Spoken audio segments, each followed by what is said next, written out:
They're just very attached to the house. It's not you. You're not calling them. If somebody's told you that, you're not calling them. It's the house. The house is calling things.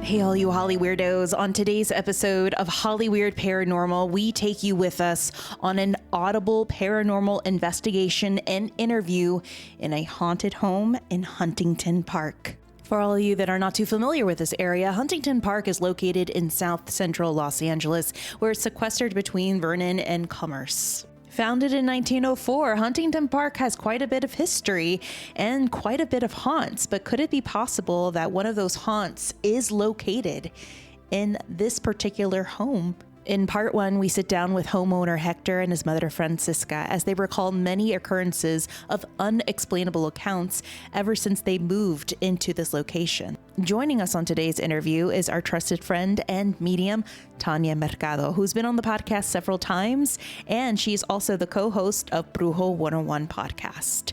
Alongside with both of us is a podcast friend and filling in for Bryce Mitchell-Williams, our friend Tim Roddy of the Tim Roddy podcast. Join us as we try to organize the puzzle pieces of our journey to figure out what or who is haunting this Huntington Park home. Is it someone or something within the house that are calling the shots? Or is it the house that is making those calls? We talk about this and so much more on part one of A Haunting in Huntington Park. Let's get Holly Weird in Huntington Park.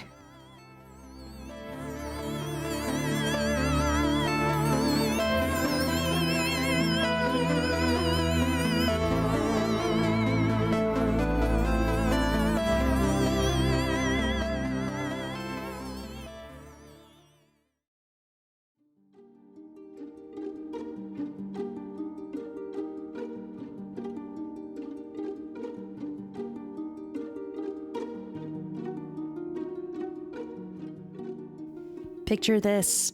You find a beautiful home that was built in the 20s. It's nestled in a neighborhood with a tree-lined street.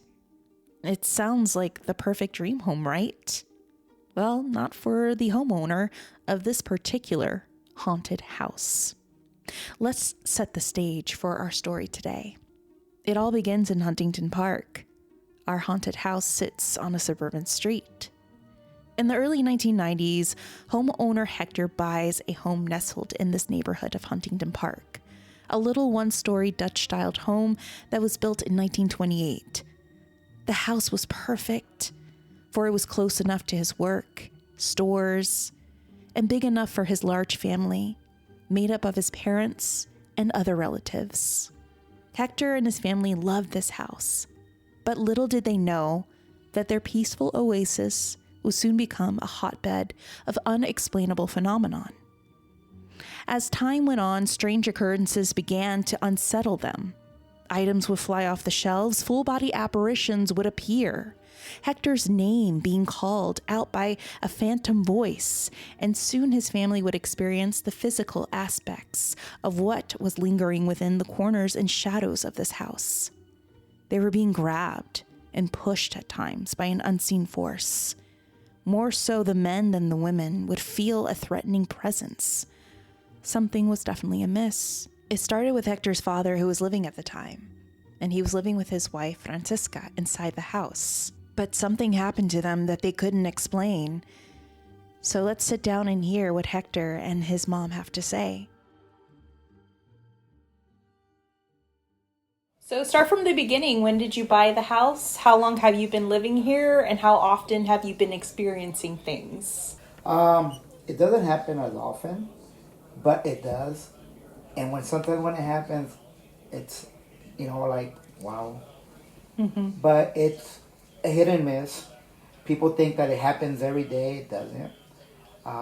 We are used to it. Believe it or not, I can't say that I miss it because I travel a lot. But I'm not sure, because I've had incidents when I'm out. So I'm not sure if it's something's there or follow me. I'm not sure. But yeah, we all been through. My brother, he should be home any minute, but he was the most recent one that something happened to him. So Okay. so we all have experienced something. So anyone that stays here, anyone and everyone who does live here, they do experience something. And do they hear it and see it, or is it one or the other? It's one or the other. Okay. I personally have seen something, and I experienced a lot of things. Mm-hmm. My brother just recently, my mom, we really don't have, because we come from a big family. So we have family in Mexicali, Sacramento, and Zacatecas, they're all dispersed. Yeah, they're like my mom's cousins, so they really don't come. But they don't like coming here. They stay away, which is nice. But no. I don't blame you. The reason I say that is because we have offered our house when they come, and we have had family come from Mexicali, and they got spooked, and they're like, nah, they'd rather go stay at my aunt's house, in a small house, all bunch up. They'd rather stay over there. And Wow. yeah, so we don't have like sleepovers. No, people come and visit, yes, like anyone else, but as soon as the sun goes down, like, thank you, bye. Yeah, but. En realidad el que se empezó a asustar fue mi esposo. Su esposo ya falleció. Sí, hace Sí, su 30 esposo años. falleció, porque aquí hay el espíritu de una persona que se me hace como, le iba a preguntar si su esposo ya había fallecido. Sí, va a tener 30 años el 17 de julio. Pero él fue el primero que se empezó a asustar. Un día yo trabajaba y yo llegué y él siempre, y en la tarde nomás tomaba leche o una avena, ya porque se le estaba acostado. Y ese día llegué y le dije, ¿traigo un vaso de leche o avena? ¿Qué quieres? No, tráeme leche. Y me vine a llevarle el vaso de leche con un plátano. Cuando llegué para atrás, no me tardé nada. Estaba sentado, con unos ojos que se le querían salir de miedo. Dijo, ahorita me agarraron los pies. ¿Cómo que te agarraron los pies? Ay, tú estabas soñando. Dijo, no me podía mover. Dijo, alguien me agarró los pies. No, puras mentiras, yo le decía. It says that her husband is the first person who saw something or felt something, that he asked her to get her a cup of milk before he went to bed. And when she came back, she said she was getting a cup of milk and a banana for him, and it didn't take her a lot of time. And when she came back, that he was like, that his eyes were popping out like in a cartoon. And he told her, somebody pulled my feet. So I couldn't get up. So she says her husband, who has passed away, was the first person to experience Something in this house. In this house. Okay. And Hector, you guys, I mean, it's 30 plus years that you've been living here, so that's been. And it's like 30 years that your dad has passed away. Yeah, mi papá tiene 31 años que falleció, ¿no? Va a tener 30 el 17 de julio. So ustedes se mudaron aquí y como quien dice, como al año falleció su esposo. Okay. Because you did mention that at nighttime, the guests kind of feel like it's their time to go. Do you notice that it's different during the day, a feeling, versus at night? No. It feels the same. Well, we've been here so long. Right. That, how can I explain? It's, to us, I guess, like natural now. But for them, I guess they're still scared, you know. Pero mi esposo estaba enfermo, tenía diabetes, tenía muchas complicaciones del cerebro también. Ya tenía años que no podía trabajar, porque parecía que lo miraba, parecía que estaba tomado, que estaba borracho siempre. Se caía para todos lados. Una cosa neurológica. He had an accident when he was young. He fell off a tree in Mexico and he fainted. But back in those days, they're like, Yeah, of hey, he course. woke up, he's fine. Walk it off kind of thing, yeah. But he fell off a tree. ¿Cómo estaba alto el árbol cuando se cayó mi papá en México? ¿Verdad? Un guamuchi, ¿sabes lo que es guamuchi? Eso es lo que iba a decir, guamuchi. Son como aves que se comen. Como una rosca. Ajá. Ya. Él se subió y se Oh, eso subió está alto. muy alto y se cayó, se quebró la rama. Y él venía dando vueltas en el viento. That was a very, Wow. very. Nomás que casi al caer, ya para abajo, tenía una rama tendida. Y ahí quedó él, pero bien desmayado. Wow. Y de ahí le tuvieron pila de complicaciones. Qué suerte que estaba la rama, ¿no? Sí, porque si había caído abajo, había mucha piedra abajo. Oh man. Wow. Yo no sé por qué alrededor del gomushil, del palo, le ponen piedra, no sé por qué. Y esa rama la balanceó a él, que no cayó para abajo, si no se mata. Wow. Pero no quedó bien. Tenía muchas complicaciones. Tenía muchas complicaciones. Pobrecito. De paz primero, descanse. día estaba bien, día estaban malas, pero pasó el tiempo y ya peor fue. Y mucho doctor y todo. So it's been one complication after another. For with the, his health. I think Yeah. she's trying to let you know that the dad's passing had nothing to do with the house. He had complications when he was younger. He fell from a very tall tree, and a branch broke his fall, or he would have died. But she says that he hit his head, and then he had a lot of neurological issues, and they just kept progressing and progressing.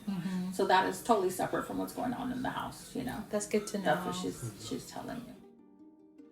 Needless to say, Hector and his family, no matter who would stay here, would experience something. And they've been experiencing a lot of activity the 30 plus years that they've been living in this location. It was as though the house had a routine. It would just out of nowhere pick up and ramp out. Then the activity would cease, and Hector and his family would experience a period of calm and peace. And then it would pick up again. It was as though the house was like a memory cassette, a cassette tape playing over and over again in a tape player. The tape player would play the songs and melodies of this cassette tape and play it out to the very end. It would press rewind and experience just a moment of silence before it would press play again on the cassette. Except it was the house that was coordinating everything and rewinding before it would prepare to ramp up again. But the biggest question is, was it the house that was manipulating this play? Or was it something inside the house that was certainly calling the shots? So how does a story in a house like this fall into the lap of Hollywood Paranormal? Well, back in October of 2023, I was invited by the paranormal comedy group Paranormal Gordos that is led by Momo Rodriguez. A part of that group is Hector's cousin, Fernando, who had a lot of experiences in the house. The group invited me to come along to conduct and help coordinate a paranormal investigation. And boy, did we collect quite a bit of information. But it was actually Fernando's accounts that really caught my ear. And this is what he experienced since the very beginning of living in this home. My name is Fernando, and Hector is my cousin. He's been my cousin my entire life, but I haven't been his cousin his entire life. That's a cute way to say that he's older. So I remember, they used to live at a different property. When we were kids, we used to hang out all the time, and it was within walking distance from the house that I live in now, as a matter of fact. So I used to walk over there all the time, and then they moved to a different property, which is the property they live in now. And so I wouldn't go there as often because now it's further. So I would have to wait for mom and dad to visit or drop me off or whatever.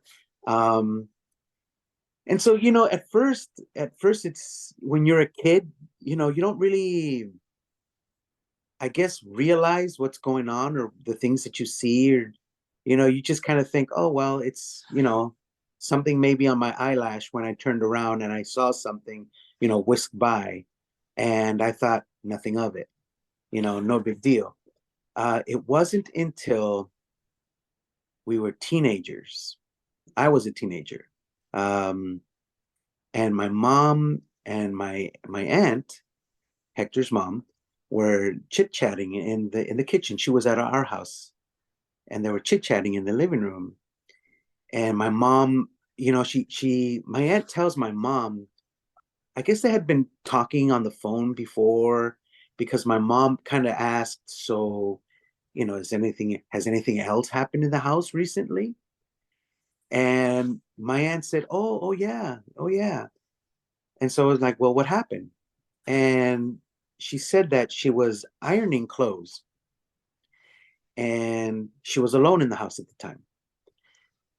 And I should say that my cousin Hector, and there's three other boys in the house, or not in the house, but three other boys and two girls as siblings. So they have a large family.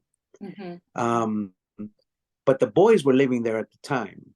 The girls got married and moved out. The boys were all living there at the time. So my aunt said that she was ironing her clothes, or ironing somebody's clothes, just ironing in her bedroom. She heard a woman sobbing, crying, coming from the closet. So my aunt was like, okay, that's kind of weird. And then she said the TV turned off. So at that point, my aunt was like, okay. She unplugged her iron, put it upright so that it wouldn't burn anything, and just simply walked out of the house and was sitting outside until one of the boys came home. Because she's like, I'm not going back in alone. I'm simply not going back in alone. Yeah. So one of the boys showed up and they're like, Mom, what are you doing here? Outside. And she told that story. And so she's telling the story to my mom. And I was like, whoa, that's kind of crazy. And then that was the first thing I ever heard of something going on in that house, was that story that my aunt was telling my mom. And then, after that, I would just always ask myself, every time I saw Hector or Eddie's the younger brother. Mm-hmm. He's closer to my age. Every time I saw them, I would ask questions, anything weird happen, anything, what's going on. And they would just tell me little stories here and there about, either personal experiences or other people had experiences that they told them about. You know, um, I've had a few experiences, but I can't really pinpoint it and say this, big thing happened to me. Yeah. It for me, it's walking into the house, getting a chill, that sort of thing. But it could also be, it could be in my head that I know that there's something in this house and I'm getting a chill because maybe I'm just a little nervous to go in the house, or I'm actually feeling something, so it's I don't know, it's hard to explain.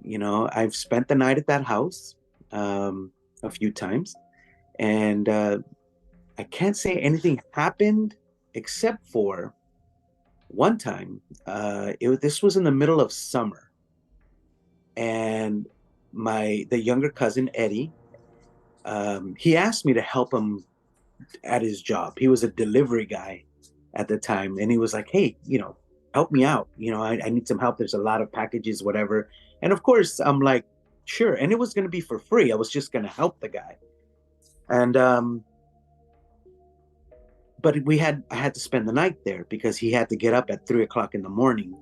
We had to be out of the house by 4 a.m. So I'm sleeping in the room. I'm sleeping on the floor, and it's right by the door of the attic. So the attic is converted into, they divided it in half. Half of the attic is a bedroom, and the other That's the half. cow room, right? The cow room, correct? Yes. And so I'm sleeping on the floor right by the door of the attic, and it's, like I said, middle of the summer, and it's hot, and all of a sudden I am freezing for no reason whatsoever, to the point where I was like, hey, I really need a bigger blanket here or something. So, I got up. I like to sleep in my boxers. Mm-hmm. I got up and I had to find my clothes and put my clothes on because it was just too cold. you know. And Eddie, I looked over at Eddie on his bed, and he's sound asleep. you know, no big deal for him. But I was like, yo, this is too much, you know. So I had to get dressed, you know, and sleep in my clothes. And I had a jacket on because I knew we were leaving early, even though it was middle of summer. So I put the jacket on, and it was okay after that. And then it went away. And that's when I knew it wasn't something like you can easily explain, like maybe there was a draft or something, you know, because then I got dressed, I had my jacket on, and I figured, well, you know, we got to get up at 3 o'clock in the morning anyway. It was already like 1:30, almost 2 o'clock in the morning. So I'll just be dressed when we get up. I'll be ready to go. But it didn't last long. It only lasted for about 20 minutes. And then I had to get undressed again because then it was just too hot. Right. So it was that imbalance, you know, where it wasn't a little thing, it was an extreme cold. And then it went away and it was back to, you know, a summer night, a warm summer night. So yeah, that was weird. You know, that was weird to me, you know. So I don't know if you've spoken, I guess you've spoken to Hector about, you know, the investigations, or they've had people show up to the house to try to clean the house. As they say, you know, in Spanish, una limpia. I think they had a priest or something come by, or somebody to come by and clean the house. Did you notice if that energy got worse after the priest tried to bless the house, or was it pretty stagnant? I mean, was it the same? You know, I think it's pretty much the same. Okay. I think it's pretty much the same. I don't know if it got worse after. One of the stories that I heard, I don't know if Hector told you this. I don't want to repeat things if you've already heard all this stuff, but they had an African gray. They had a parrot. And this is another story that my aunt told my mom. And so I remember they've always had birds. My aunt loves birds and dogs. They've always had a dog or two. And one of the birds died, just passed away. Now these African grays are, you know, they're famous for their longevity. They have long lifespans. Sometimes they outlive us. They have like a 70-year lifespan. Wow. Yeah, it's incredible. And they're very smart birds. They, you know, they talk, and very smart birds. Well, it died. And, you know, unfortunately, people die, pets die. This is just the way it is. So they didn't think anything of it. But when they had one of these, you know, people to come in to clean the house, he asked them about a pet.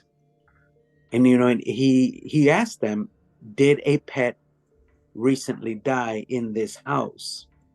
And so my aunt said yes.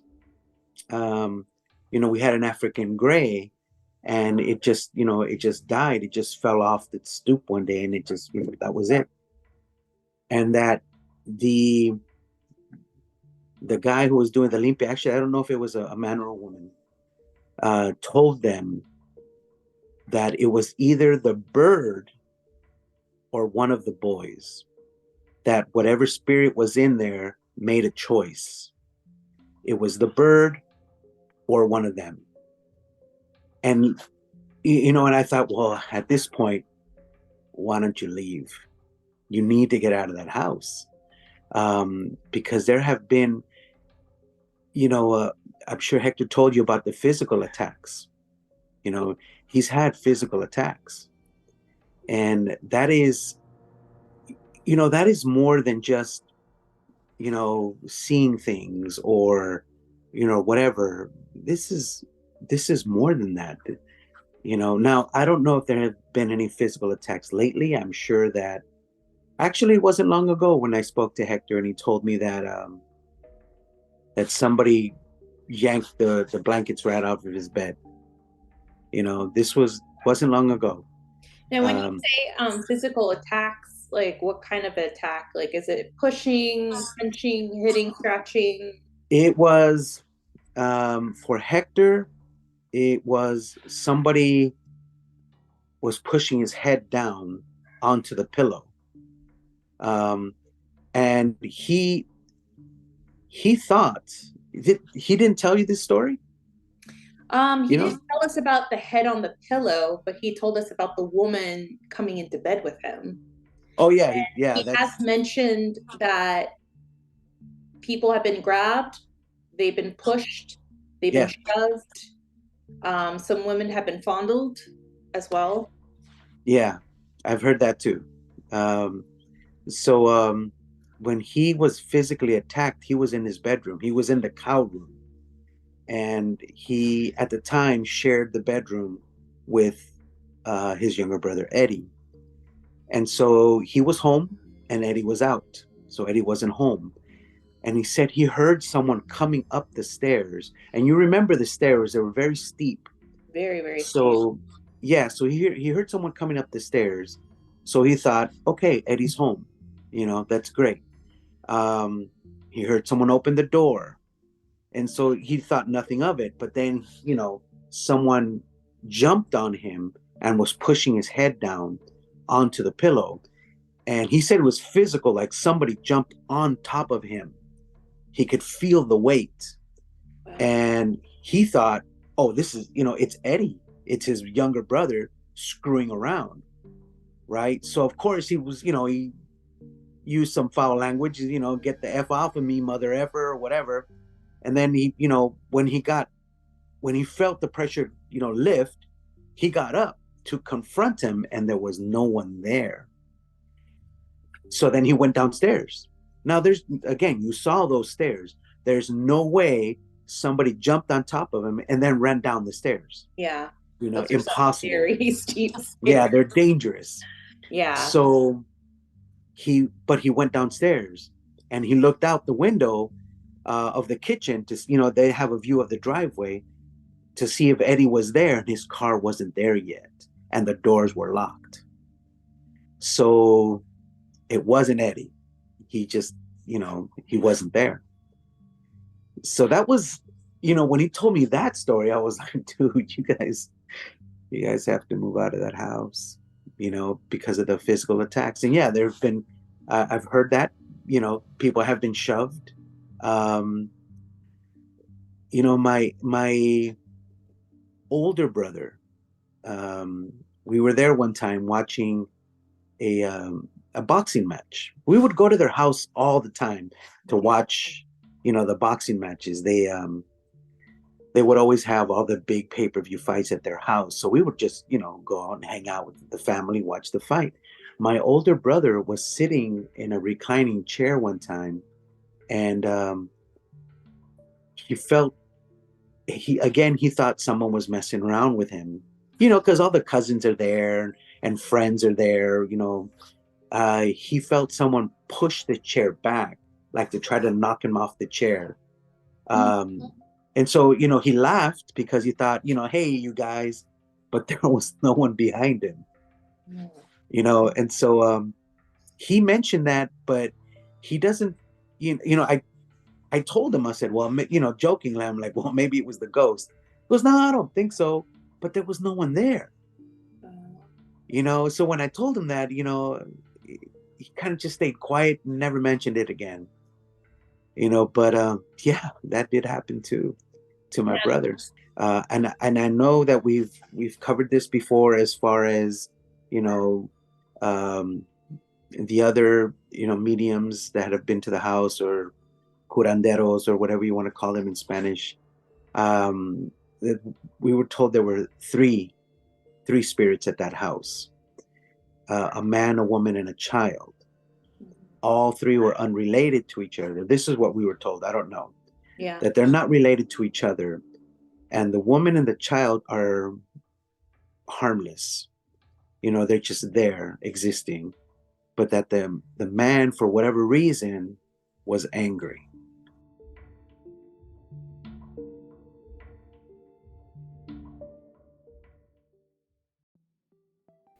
Those are some pretty intense accounts and experiences. One or many of you might lean towards the fact that this is something evil and demonic, but we truly don't know what we're dealing with in this location. No one really does.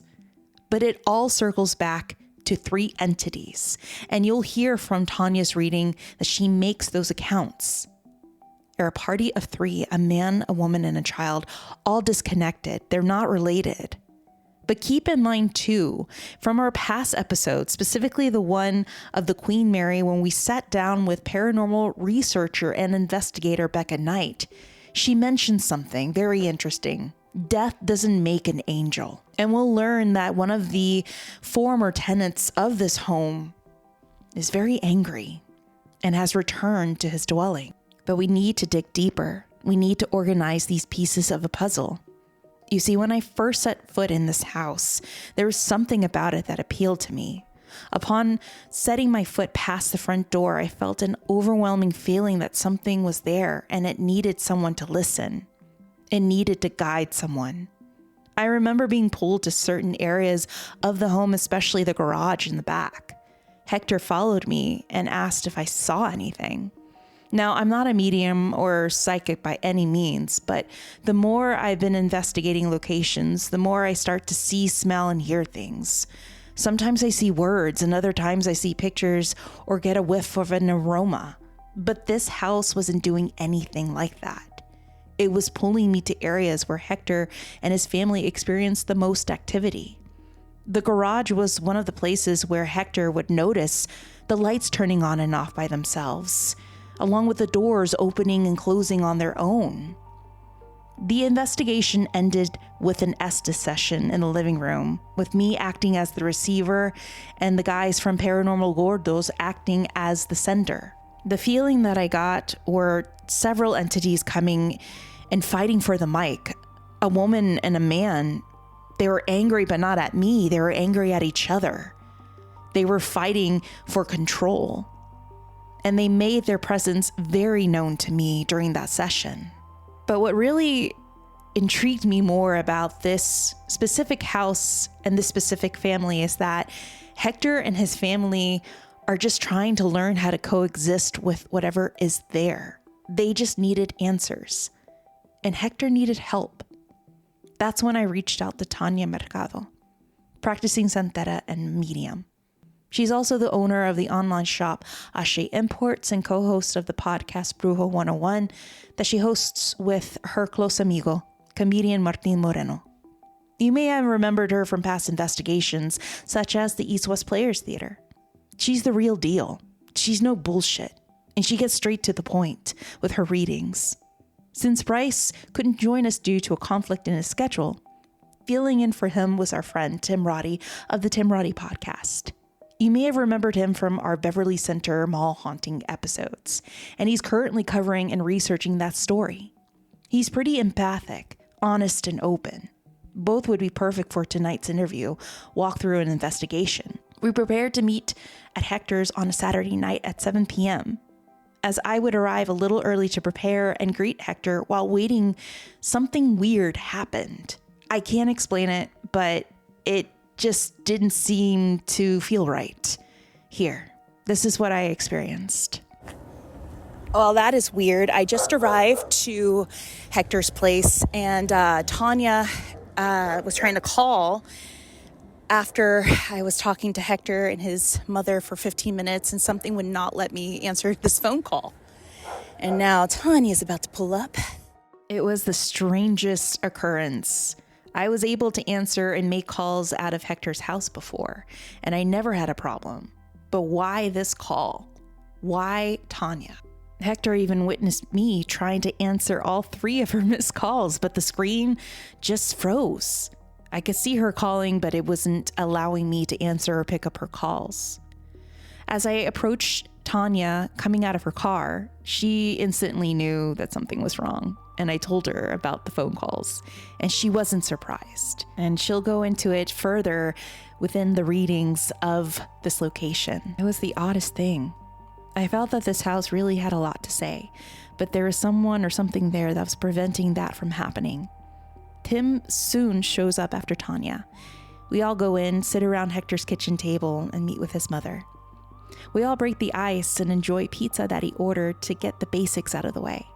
I swear, pizza pairs very well with everything, especially a few ghost stories.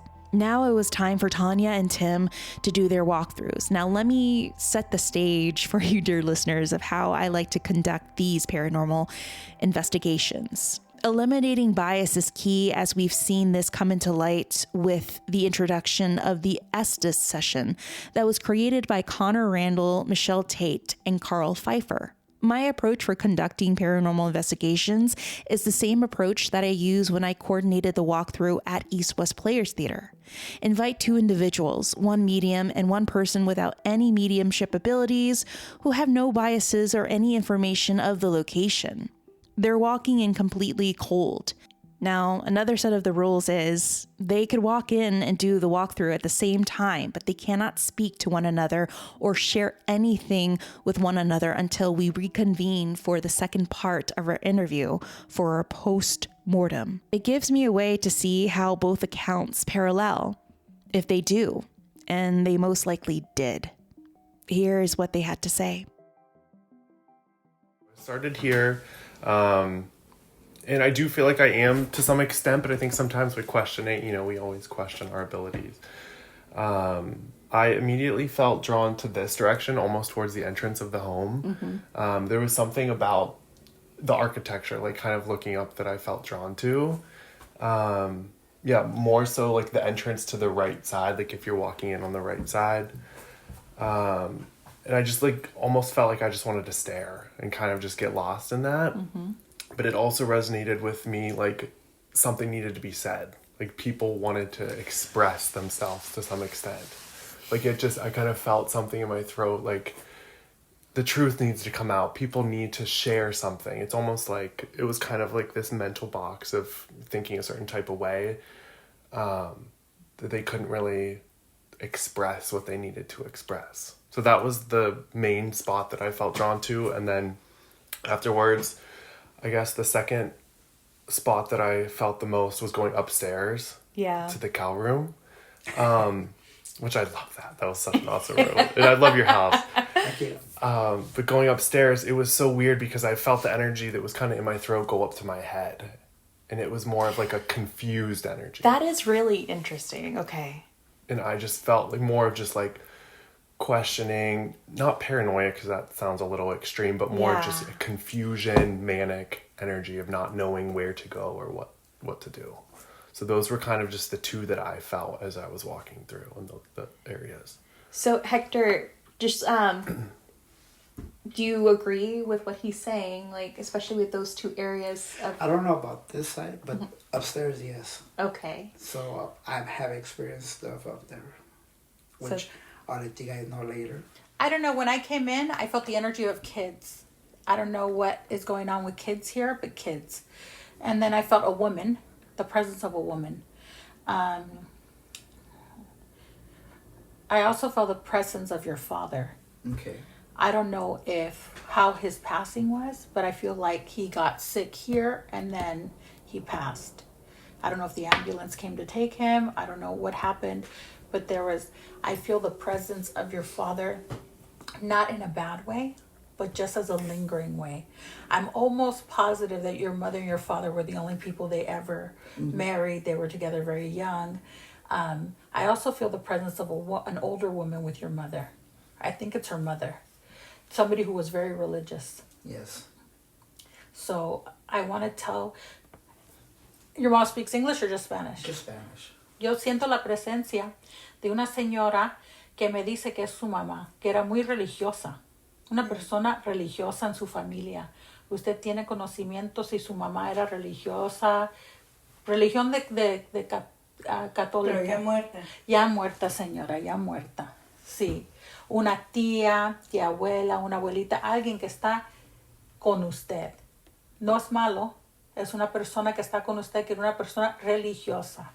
Mi mamá era religiosa, pero tengo una hermana que ella es muy religiosa, pero ella no está muerta. No, sería su mamá. Es mi abuelita. No su hermana, sería su mamá. Yo diría que esa persona era muy devota como una virgen o algo. Había algo que ella creía mucho en. Hay gente que cree mucho en la Virgen de Guadalupe, que cree. Okay. So to translate this conversation really quickly between Thanya and Hector's mother, Thanya instantly picked up on several family members, family spirits that currently surround Hector and his mother, Francisca. Of course, one of them being Hector's father, Caesar. Now, another thing that Thanya is also picking up in her reading is Francisca's mother, who was very religious and very Catholic. Thanya also picked up on vigils that Francisca had by her bedside. She would read them and recite them in honor of her mom, but also to give her protection and strength for whatever was going on in the house whenever the house would ramp up. But these were also vigils that her mother had given her before her passing, too. Another thing that Thanya wanted to confirm with Francisca is that Caesar is not behind all the hauntings. As a matter of fact, it's someone else that is behind them. And it had confirmed a lot of what Francisca was going through in the house. Things being pulled and pushed off the shelves, seeing things in the corner of her eye. But then she recalls a time when the neighbors that used to live next door to them recalled a family that used to live there. A father, a son, and a stepmother. Something happened to the son, a horrible accident that left him paralyzed. And then following suit after that, he ends up being kicked out of the house or moving out of the house and ends up living in a van until he met his tragic end. We'll go into that later on as Thanya recalls many other things that came along to her during her walkthrough. So when I came into the house, when I was outside of the house, when we were talking, I was like, oh, that's crazy. So then when I came into the house and I saw, and when I went outside, there's a little window, right? Windows. There's two windows. Yes. But the one all the way to the right, the smallest one, I think it's the smallest one, right? The one on the right. There was something there looking at me. So I was like, I'm just here to explain who you are and what you want. Like, because they want you to calm down is what I'm assuming. So I don't want to kick you out because it was very like abrasive. Yeah. Like, it's my house. Mm-hmm. And I was like, it is your house. I'm just visiting. Mm-hmm. But it's their house. Yeah. So we're just trying to figure out what you want. And then it was like a little shadow. And then in the part that you said, I know what you're talking about. It's like the walkway and that little space in between, right? That little, like when you went out the front door, that little space. Something hangs out there. Yeah, it's I don't know how to explain it, but it's a different feeling when you cross that threshold. Something hangs out there because my heart rate starts going faster. Something hangs out there. And then in your room, is that your room? The one upstairs? Is the cow? That's not your cow room. That's not where you stay. It used to be my room, but now it's my brother's. Your brother's, okay. In the cow room, there's something going on in the cow room. I'm going to venture to say that that's the brother who something happened to. The last thing that happened. Whatever's in there likes to like pull and grab you and pull. So there's something in there. What I'm trying to figure out if it's the same thing that's just moving into different rooms, having different energy. But whose room is this where the cat's on the bed? My mom's. Is that the last place your dad was before he... Yes. Yeah, his presence is really heavy in that room. Okay. But that's not bad. That's good. That's good. That's not bad because he just wants to be with you. Your mom is sometimes by herself a lot. Mm-hmm. So he's here because she's by herself a lot. And you see your mom very strong, but she thinks she's stronger than what she is. And she has to be careful, especially walking. We know that. Yeah. So you have to be careful with her walking. But your dad's presence is there, not in a bad way. He's just watching over her. The way that he makes me think is like that was the love of his life. It was. So I don't want to make her sad by telling her. I don't know. Do you know what I mean? Yeah. Later, yeah. I don't want her to be sad. Yeah. Mm-hmm. So, but there's something happening in that room. And then, what was this house before? This house was something else. They keep telling me this house was something else. So I can't find anything in the paperwork, but somebody did die in this location in 1948. Was it a woman? It was a man. Okay. They won't disclose the information of how he died. He died on March the 9th, 1948. Okay. He was 37 years old, and they found him in the house deceased. Oh, I was young. Now, 37. after he passes, another family moves in. Nothing happens. The daughter is a straight-A student, and back then, if your daughter or son was going to college, it was all over the local paper. Okay. So that was another article I found, was another family that lived here. The gentleman, last name Sears, no relation to the department store, was the first family to live here, but it was the first person to die on the property. The man named Sears. Yes. And then not too far away from here, there's also a TB hospital that was built several blocks away from this location. So, of course, as we know, during that time and that era of tuberculosis, there were a lot of hospitals built specifically here in California and Los Angeles. Huntington Park being one of those locations that had a hospital. And your house is actually 3 to 4 blocks away from that location. This way or this? This way. Yeah, because I see kids. I don't know if they're, but I don't know how to explain. I think your family's big and there's kids, but these kids are not dressed like right now kids. These are kids from before. What, the 40s, the 50s? Like the 40s, 50s, maybe 60s from before. For some reason, this house has kept a lot of memories. So there's a lot of different spirits in this house because, sadly, various people have passed away. Mm-hmm. And then, various people have been ill. So the house is keeping those memories. I think that you can go a long time without anything happening, and then it ramps up, and then it doesn't stop for a little bit, and then it goes a long time without nothing happening. Like they take a break. They take a break, and then it happens again. And I would say for the most part, things don't happen to your mom. I think that that's not whose attention they're trying to get. Yours, maybe your brother's, but definitely there's people who they're pushing your buttons more, and it's not your mom. No. My niece lives here too, and Okay. she's never experienced anything, which we are very Thankful. grateful for that. Because, she's about 17, I believe. Oh, okay. So she's young. And, but it's more myself and my brother. You and your brother. Yeah, it has something with the men, right, in this house. I don't know what it is. I've never done anything wrong. What the heck is it with me? Yeah, so It's not that you've done anything wrong. I think they're trying to get your attention. they have it, but the problem is when they get it, they're not very nice. That's the problem. They're like they come with a force. Like, I think what you need to do, my opinion, is you need to give them a position. Their position is no longer the owner of the house. That's what they think their position is, okay? I'm going to tell you. They think that they run it. They think they're running the show.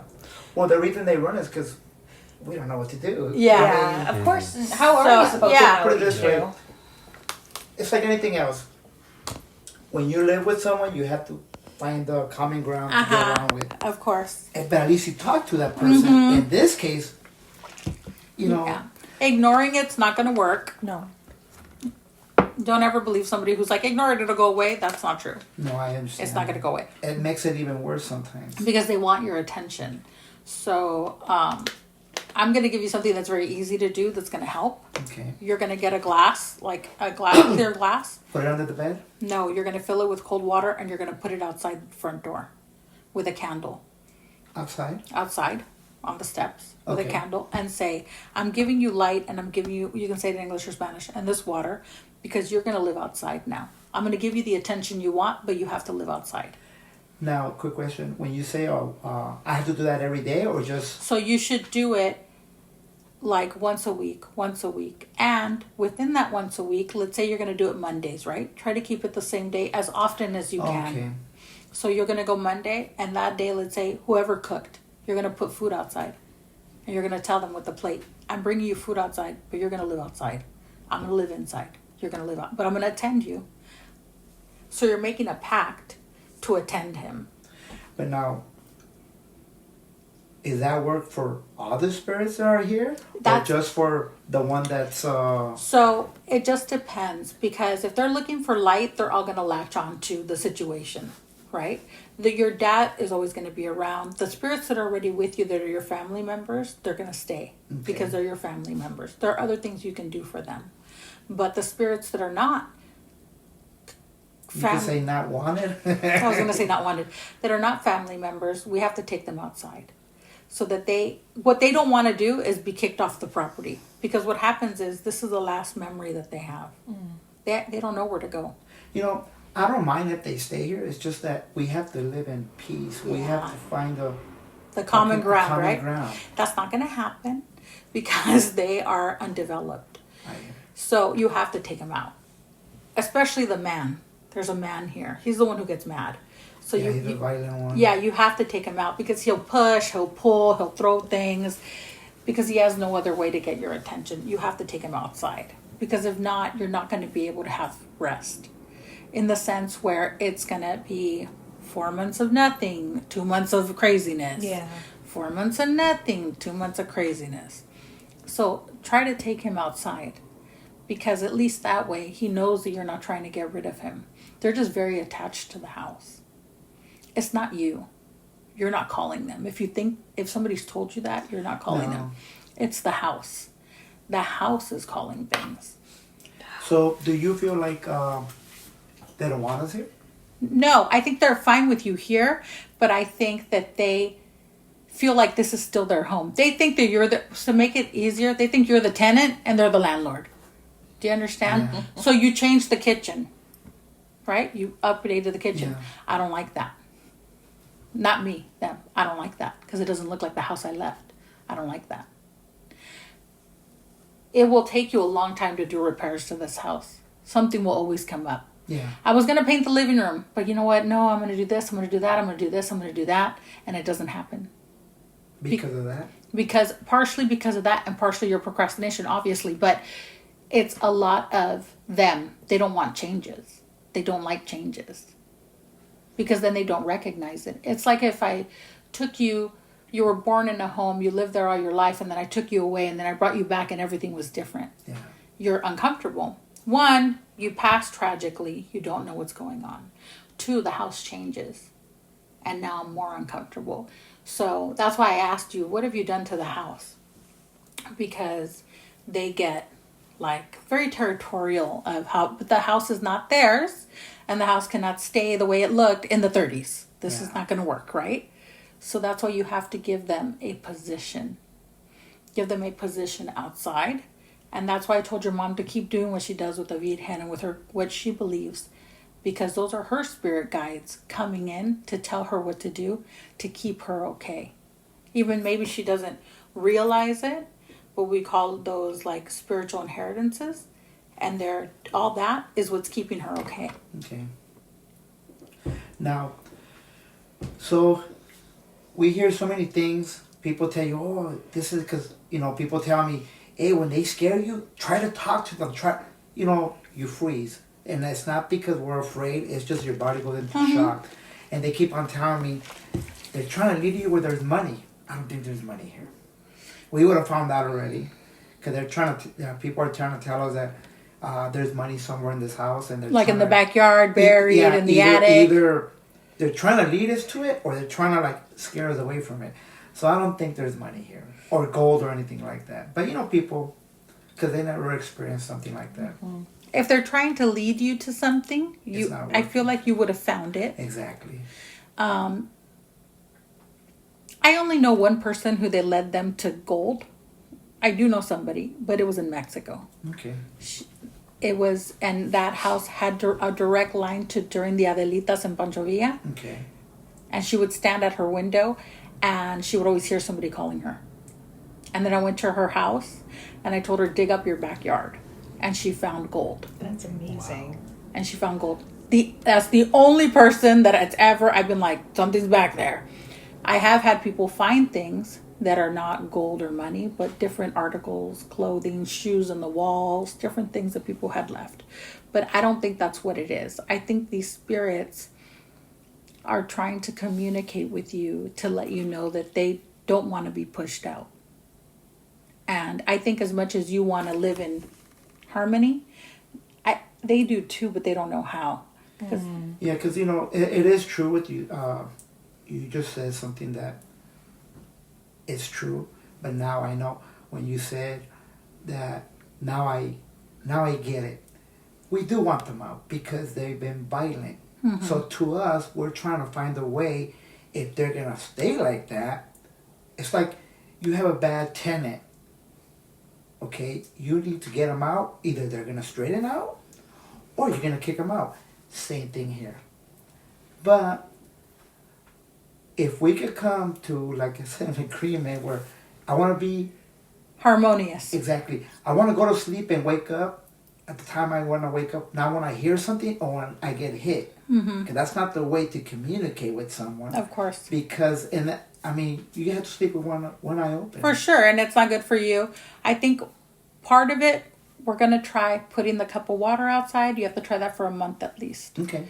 If that doesn't work... Once a week. Once a week, same day of the week. Okay, but you just said something very important. And how do we know when it's... Let's say we do it for a month. But there's times that we go through sometimes months, nothing happens. No. You're going to do it for a month and tell us how it went. But this is something you're going to have to do forever. It's not a month thing. It's a forever thing. Because they want to make a pact with you. So this is like the way that we see it in our beliefs. It says, un buen amigo no se olvida. So we have to show them that you're not forgetting. So you start it every day, every week, once a week, same day. The next month you're going to do once every other week, and that's how you're going to leave it for the rest of the year. Once every other week, but you're going to be consistent. If right outside in the front. If you're traveling, your brother's going to do it. Okay. Don't let it drop off because you're making a pact with them. If time passes, let's say that you start, it's January, April, you're like, Tammy, they pushed me off the bed. Then we have to go to plan B. Okay, I see what you're saying. Do you see what I'm saying? Because they want a position. The other thing that's happening here is that you have a lot of family spirits in this house. Your father, your mother's mother. There's a lot of family spirits here too. I don't know why. I'm your father obviously, and then your mother's mother. But there's a lot of people from your mother's side, I want to say, that are with you. So there's also that. So everybody's trying to kind of get position here. You cannot leave dirty dishes in your sink when you go to bed. Now, do you see someone next to me? Oh, yeah. So he has experiences at night. And do you want to... You wanna read me? You're so funny. You're so funny. No, I'll tell you. Because don't tell me yet. No, because when I have said this to people, they don't believe me. Okay. And I want to see if you see that. Let me see. Ay, ya me va a dar miedo. Hay veces que me quedo sola. No, le estoy diciendo, no, lo que le está diciendo su hijo es que la persona aquí que menos le van a pasar cosas es a usted. Que usted está muy protegida y bendecida por su madre, por su esposo. Y esos espíritus, aunque vamos a decir que su mamá no fue perfecta, señora. Pero ahora ella la quiere bendecir con una bendición y quiere ayudarla a usted para que viva muchos años con la más salud posible y su esposo está con usted. Le dije en su cuarto que sentí paz en su cuarto con usted. So usted no se preocupe, usted va a estar bien. Nada más no pueden dejar, you can't leave dirty dishes in your sink. We know. Because, did they tell you why? No. Okay, you can't leave dirty dishes in your sink because when there's spirits that have nowhere to go, they cling to things that are messy. You cannot have clothes thrown in a bundle before you wash them. You cannot have things, if there's things you have to throw away that are broken, throw them away. Clutter, disorder, things like that. Spirits that have no home are going to cling to those things. Oh. So don't, especially you that you have already a haunting here, don't leave dishes in your sink. No, we don't. They think it's an offering. Oh, well. They don't know the difference. Let them lick them. They think it's an offering. So you know how I told you take it outside? They're like, oh, this is here. It must be for us. He wants us to stay. He's giving us this, right? But then it develops into why isn't he attending us and he just throws our food there. So that's when they start moving or throwing things around. There's no concept when people pass away so suddenly. It takes them a while to figure out what has happened. And this is the son, right? From what I gathered from you talking to his mom, that it was the son that died tragically in an accident, So she right? says that the neighbor told her there was a Greek family who lived here. No, next door. They're Our neighbors. Okay, that he went to USC, right? It was UC, I believe, or UCLA. We're not really sure. And he got hurt. Yeah, we're not sure if it was a gymnastic accident or football, but he was in one of the sports and he got paralyzed. So they knew them. So when we moved in, it was funny because the day we moved in, we had which most of them are not here no more. They would come and they wanted to know about the house because the man that used to live here didn't want no one in the yard. And back in those days, this street, there was a lot of kids. Actually, they were my age, which I didn't grow up with them. But they were all playing in the streets and all that. And it was funny that day we kept on getting people coming in. Some of them I went to high school with.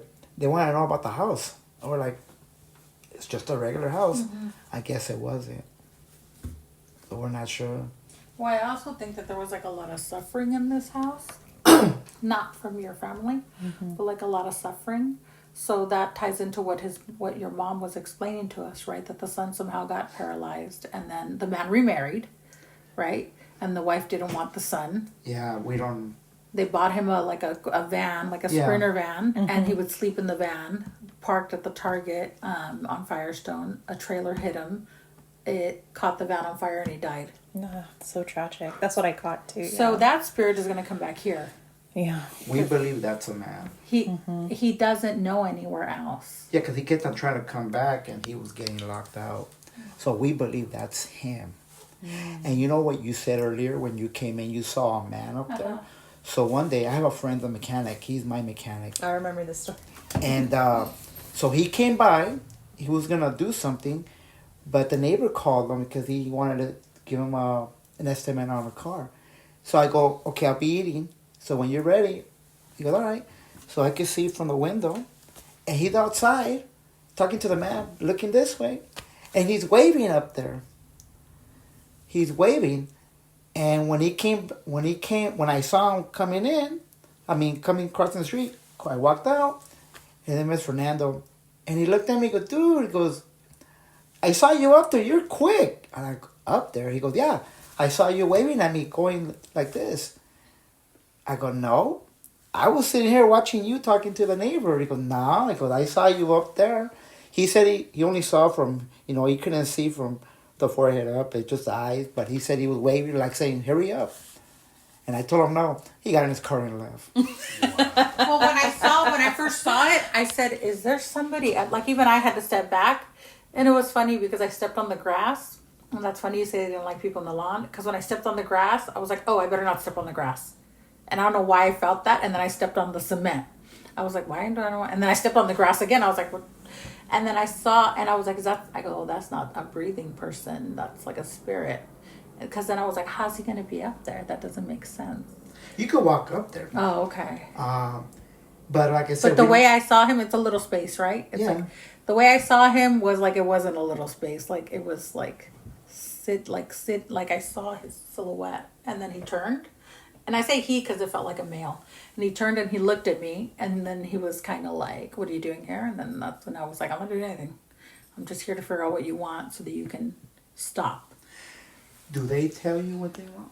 They tell me what they want to a certain extent because this is an open reading. So what happens with me is I pick up on a lot of things. So like I pick up on your dad, I pick up on your mom's stuff, I pick up on stuff for him, I pick up on stuff for you, for Tammy, because it's not a focused reading for me. So they'll tell me enough so that I know that they want attention. And that's why I go to things where do this that has worked and let's try that. If that doesn't work, we'll have to do something else. Because I'm trying to go like the most peaceful route possible, right? Okay. We're not going to evict anybody. We're just going to take you outside. If it continues, then we would have to do something else to get rid of it, which we don't want to get rid of him. We just want him to take his position, taking care of the house in the front. So when we say him, we're talking about he's the worst one. He's the one that's in control right now.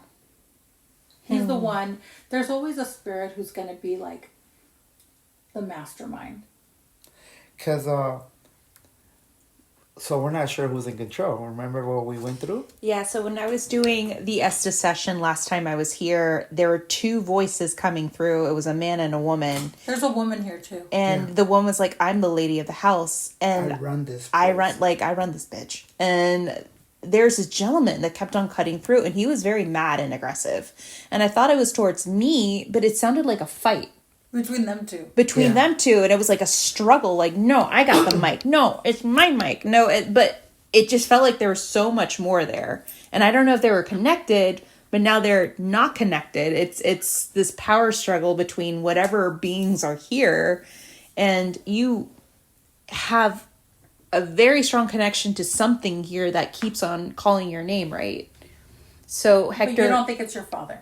No, it's a woman. It's a woman. Okay, I just want to throw out that it's not your dad, right? Now, do you want me to say what happened? Or no? Or you want to keep on? I'm almost inclined. I don't know why they're telling. Where's the shower here? Okay.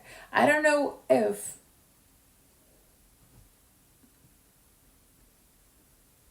Like right now that we're talking about her, I see like a woman, but it's like a very willow, like it doesn't give like a definition, the figure. It's like, when it almost looks like it's floating. Mm-hmm. And I saw somebody walk in front of a bathroom, like in front of a shower. I don't know. I don't know what she tells you, but is it almost like in a flirtatious manner? Big time. Okay. Is it almost like in a, hey, like very flirtatious, like a something? I think, after when they came, I believe like she has a hot for me. I'm not really sure. I mean, it sounds funny. No, that's why I said is it flirtatious? Big time. Because I was going to tell you be careful in the shower. well, it's not just in the shower. Hector, do you want to elaborate what happens in the bed? She slept with me like, I want to say 3 times already. But I mean, I understand what I'm you're asleep and all of a sudden you feel that presence coming. And I wake up and I can't move. And it's a woman because she's very soft. She basically touches me. And then And that's it. And then she goes up. One time, I have not no more, but I had a brand new king size bed. And sturdy as hell. And when the first time that happened, I felt that presence go up and the bed just caved in. So I had a hard time getting out. 2 a.m. It was around this time of winter time. So cold. I got out. I had to wiggle my butt out through the back. And I was like, what do I do now?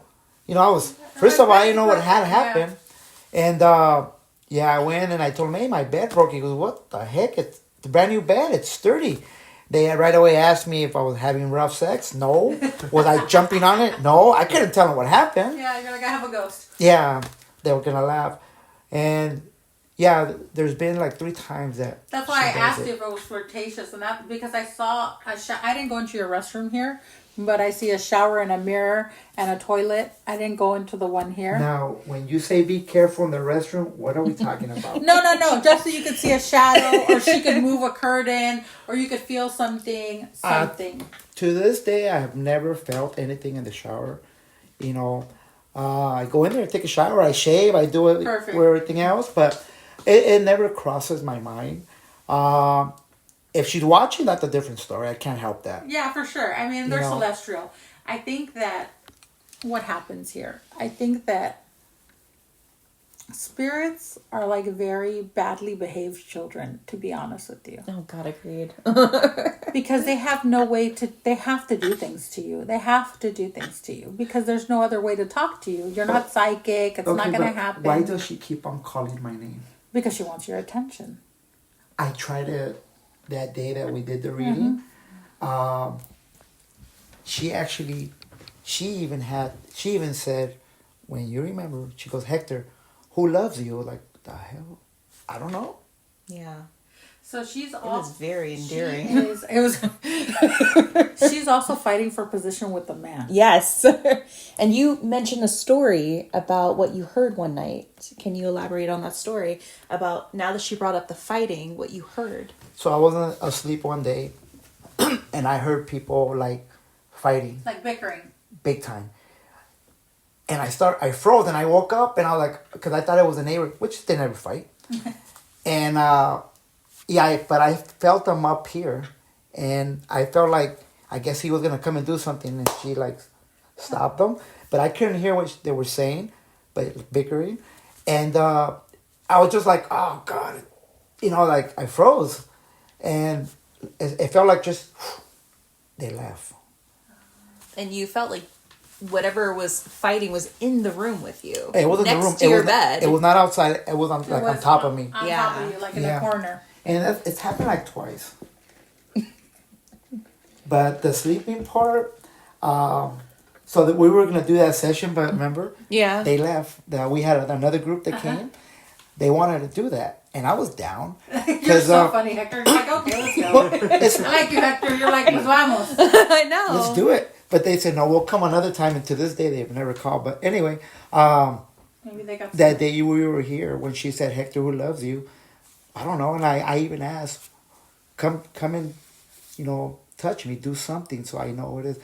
We asked for the person's name. She wouldn't give it. She's not gonna give you her name. No. For sure. She's 27. Oh, Hector, you like him young. All right, Hector. No, that's what she said. That's what she said. She was 27. Oh wow.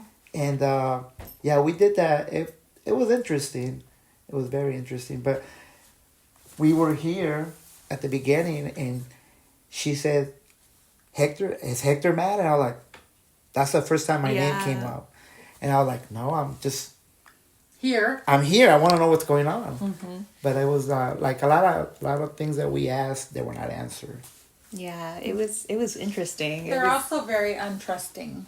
Yeah. They trust you. Well, she obviously has trust with you, but they're not going to trust us. Because I'm going to tell you what happens. As soon as I arrive, they think you're going to get rid of them. That's the fear they have. They think that I came in and I'm going to be like, let's trap them in a bottle, throw them outside. That's not what I do. I know how to do that. But that's not what you need here right now. What you need here right now is to attend them. If that doesn't work, then we'll go to a different thing.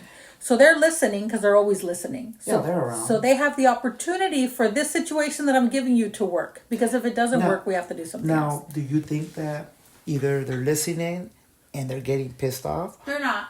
Because when I came in, it was more chaotic. When I came in... They were like scared?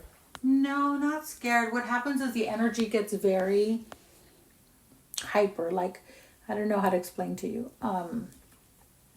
I can tell because my hands get very cold. My heart goes very fast. It's because the energy is everywhere. And they all want to talk. And they all want to tell me something. So then, now it's calmer. Now it's okay. They're listening. You're not going to kick us out. You're going to give us a position. We're going to try this. That is so true, because when you were calling me, I couldn't answer the phone. It would, like, I could see your call. Well, and the funny thing is and that I was I like, texted her earlier, and I was like, hey, I'm on my way. And in my mind, I thought, I'm not going to go because she didn't respond, so maybe something happened. And then I was at the house, and I said, no, I'm going to show up. Even if she's not there, I was going to knock on your door and be like, I was supposed to meet Tammy. I don't know what happened. But... I was like, oh, this is like some kind of blockage that they're trying to do. It really was. I know. Like, it was just the weirdest thing. Buy scissors, regular scissors, open them, and place funny? them under your bed, and her bed, and everybody's bed. You know what's funny? We had a pair, we can't find them. Buy 4 pairs even at the 99, and place them under everyone's bed. So when you say open them? So just open them like this. Oh, okay, open them like this, so that they're like this. And put them under everyone's bed so you can cut some of that. And what is the reason to... Because that's going to cut some of the energy. Oh, okay. The thing is here too, you have this man, the woman, the kid. I don't know where the kid is from. We don't either. He's seen the kid. Then I seen the kid. I'll be sitting in the But sofa. they're like white little kids, right? They're I wouldn't know if they're white. Well, probably because back in those days... They're white. Mm-hmm. Yeah, they were... It's predominantly a white area, yeah. Yeah, they're not Latin. They're white little... And the way they're dressed is not from now. So we have the man who I think was tall. He gives like a very big presence, like a very looming presence. Like I want to say, I wish we could find a picture of the people who lived here. They keep showing me a picture of somebody I knew, and that person was blonde, and very tall, and was like Greek. This person was Greek. The only picture I have is a daughter that the family lived here with her, and she graduated and went to USC. no one died from that family here. That's the only picture I could find. But other than Sears, I couldn't find anything else. And then the woman looks like a 1950s housewife. Interesting. Do you remember when they would wear like robes to Yeah. go to bed and it was very feminine? Yeah. And very like Stepford wives? Yeah. She looks like that. So is that the same one that That's your Hector. That's your girlfriend. That's your Hector. I don't have a real girlfriend, but I have one in the afterlife. Yeah. That's your Hector. And then you also have the things in your home that are going to stay here because they're part of your family, your dad and whatnot. Yeah. So that's still going to stay here. The thing is that whether you realize it or not, you're a spiritual person. Your mother's a spiritual person. Or you wouldn't even be noticing these things. And they wouldn't be doing things to you. They do them because they know they can get an attention from you. And they're jockeying for position. And then they get bothered that there's new cabinets. They get bothered that you move the stove from there to over there. They get bothered because they want the house to stay the same. Especially that man who I feel like he died some kind of tragic way. And he keeps coming back here. So the one we were talking about. I'm almost positive That's that's what the we person. keep on thinking the same way. Yeah, I'm almost positive that that's the person.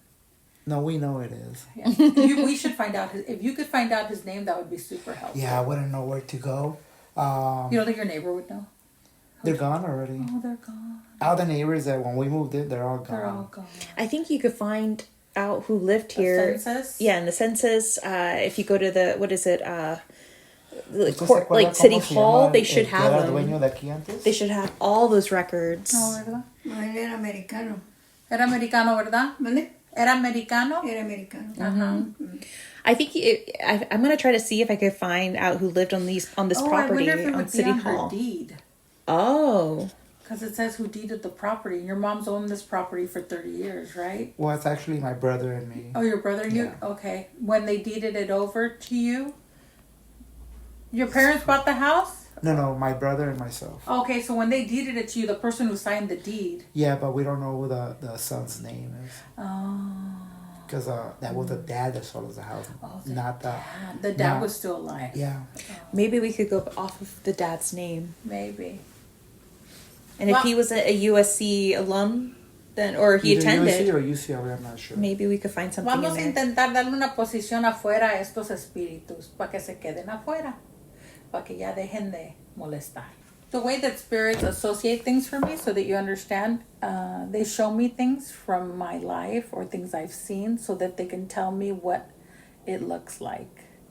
So like the ballerina, right? Like I knew somebody who passed away who was Greek, who was blonde, very tall, who was a muscular person, sports, and they keep referencing him to me. So that's telling me that the person who's here was tall, white, athletic. This person was the person who I knew was in the military. So they keep referencing this person to me. So, and had a very hard relationship with his father. So that means that the person who passed away and the father had a weird relationship. Yeah, I don't think they got along. I'm not sure if it was because his new wife or because that's just the way. Because to what I understand, the people that came here, the man was very hard with all the neighbors. Everybody. He was So hard. if he was hard with all the neighbors, that means that he was hard Hard with with his his son. kids, yeah. And that's all I know. But yeah, I mean, That's what they keep referencing that to me, so that's gonna have to be something in their story, the same kind of thing. Like the person who I knew's father was a merchant marine, and he was a very hard man. Said The he dad. was, and then the son was a merchant marine too. So, but they were very hard. They're very rough, not like I love you, very rough. So that's what they're telling me. So I think plan A, Hector, is to show them that you want to give them a position and move them out into the front yard. Give them that position. That's plan A. Everybody's hearing plan A. okay. We're going to try plan A. Couple months. You have Okay. to let it work. And then if things escalate, definitely message Tammy, and I'm willing to help you. Okay. With Plan B, that's not going to be as friendly. But I think we should try Plan A. I think so too. Let's try Plan A. You've been here a long time. They've been here a long time, and everybody just wants peace.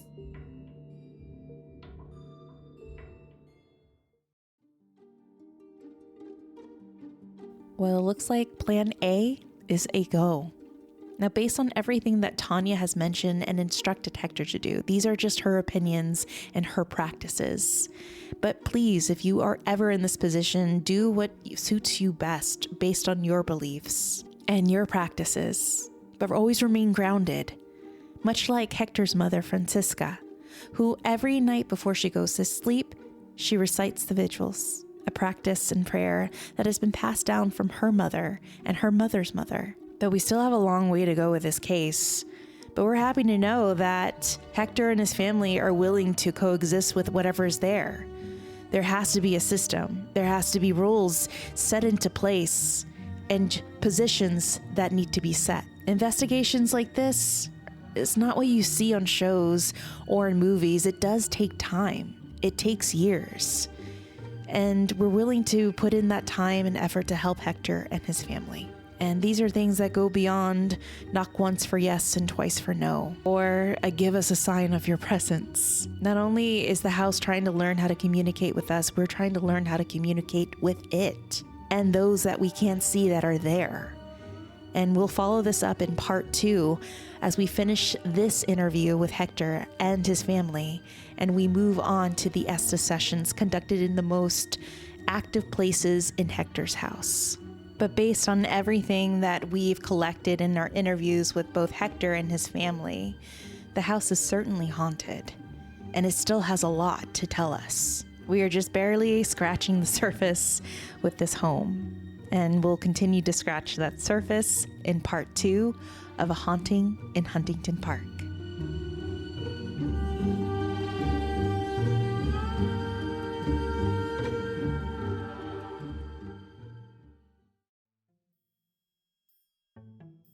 A huge thank you to Hector and his family. Thank you guys so much for sharing your experiences and your stories and buying us pizza. That was amazing. And we hope to see you guys really, really soon. Another huge thank you to Thanya Mercado and Tim Roddy. If you want to follow both of these amazing individuals, you can on social media. You can find Thanya Mercado under @ Tanya_Ashe, and that's spelled ASHE _ at Instagram. And you can also follow her store, Ashe Imports, and shop around. A lot of amazing pieces and jewelry. I own quite a bit of them, and they're amazing. They go with everything. You can also follow Tim Roddy at Tim_Roddy and his podcast on Apple Podcasts, the Tim Roddy Podcast. He is currently covering the Beverly Hills Mall hauntings, and you have to listen to those stories and listen to the research that he's definitely come up with. Amazing stuff. Okay, if you want to follow Hollywood Paranormal, you can at Hollywood Paranormal on Facebook and Instagram. You can also follow me on my TikTok and adventures at Haunted LA Girl on TikTok. Have a ghost story you're dying to share with us? Well, you can send it over our way to hollywoodparanormal@gmail.com for our next Listener's Tales episode. And if you wish to support the podcast, there's several ways you can do so. If you head on over to Apple Podcasts and drop us a 5-star rating and write a little positive review, it helps us indie podcasters become a little more visible. And if you want to go above and beyond, you can definitely donate to the podcast at our Patreon page. If you follow us on Patreon, we're at www.patreon.com/Hollyweird Paranormal. And for as little as $1 or more per month, you can support the podcast. You're also inducted into our secret podcast society of Saturday Night Ghost Club, where we collect ghost stories from our friends and acquaintances and even strangers. If you can't get enough of the Hollyweird podcast, there's an extra side goodie for you on our Patreon page with more ghost stories, and they're really good ones. If you want to learn more about Hollyweird Paranormal Podcast, then head on over to our website at hollyweirdparanormal.com. You'll learn more about me and Bryce, the podcast, and you could get caught up with past episodes. All right, friends, till next time, make sure you take care of each other and yourselves, and stay tuned for part 2 of A Haunting in Huntington Park. It's going to get even more weird with our Estes sessions. I have never seen an Estes session this good before, where the answers are just immediately coming one after the other. It's a goodie, and it's going to leave you with a lot of goosebumps. All right, friends, till next time, stay safe, stay weird, but most of all, stay Holly weird.